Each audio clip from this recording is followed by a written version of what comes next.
Trump thinks he can wipe the floor with me. Please, that's like a chinchilla trying to take down King Kong. This ain't my first rodeo, Donny boy. I've been around the block more times than your toupee has seen hot air. Oh, and speaking of strange passions, Nancy Pelosi sure knows how to distract her opponents with her cleavage game. Strong enough to make even Mitch McConnell blush. You want to see me laugh again? Well, let me tell you.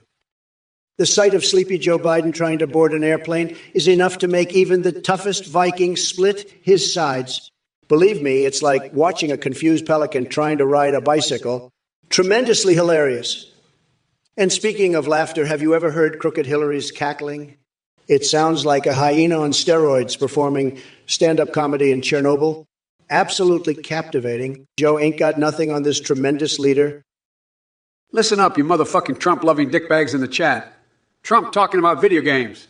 What's next? He's going to tell us about his high score in Flappy Bird. Give me a break, you cookie-grabbing asshole. I'll tell you what I know about taking down enemies. And it's a hell of a lot more than your sorry ass knows about video games. I've taken down dictators and terrorists. I've been in politics for over 50 fucking years. And I'm still out here kicking ass and taking names. You want to talk about winning? Let me tell you something. You worthless piece of shit. The only thing you've ever won is a participation trophy. You're a fucking loser. And you're gonna lose to me in 2024, just like you lost to me in 2020. So shut the fuck up, Trump, and get ready to taste the bitter sting of defeat. And as for you assholes in the chat, keep your little bitch comments to yourself, or I'll come find you and personally shove my foot so far up your ass that you'll be tasting my shoe for a week. Think about it, you pieces of shit. These libtard soy boys, once and for all. Believe me, nobody knows how to do that better than me. Listen up, you clown-shoed buffoon. The last time you made America great was when you announced you were running for president, and everyone thought it was a fucking joke. And as for you, Daniel Shell 1286, I got half a mind to grab you by the ear and pull you into the real world. You sound like you're still living in your mom's basement and can't handle anything more complicated than a TikTok video. I mean, why don't you get a life, Jack? Get out there and see what this wide, beautiful, totally fucked up world has in store for you. And hey, while you're at it, why don't you donate to my campaign? Every little bit helps, even if it's just the pennies you find wedged between your couch cushions. Now, if you'll excuse me, I have to go figure out how to make you and your orange-faced buddy Trump look even dumber than you already do. Build back better, bitches.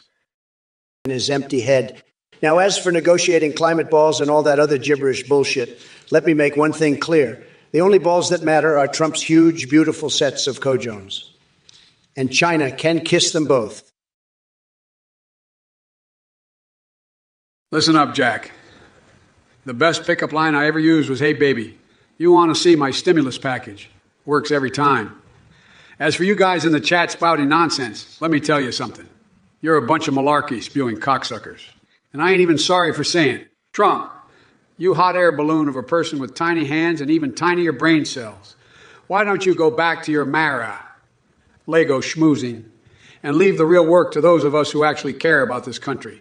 And as for all that forcing-related meme talk in the chat, I got no idea what you're on about, but keep it coming anyway, because watching you fools try so hard is pretty damn entertaining.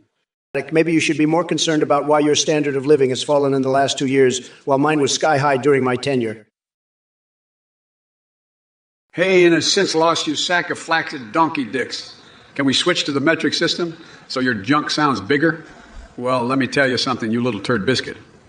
The only thing that'll make your junk sound bigger is if you whip out a damn megaphone and scream it from the rooftops. And trust me, nobody wants to hear about your microscopic manhood. But seriously, folks, excluding innocence loss, here's the fucking deal. It doesn't matter what measurement system we use, because at the end of the day, size really doesn't matter. It's not about how many centimeters or inches fill your trousers. It's about how you utilize what you've got.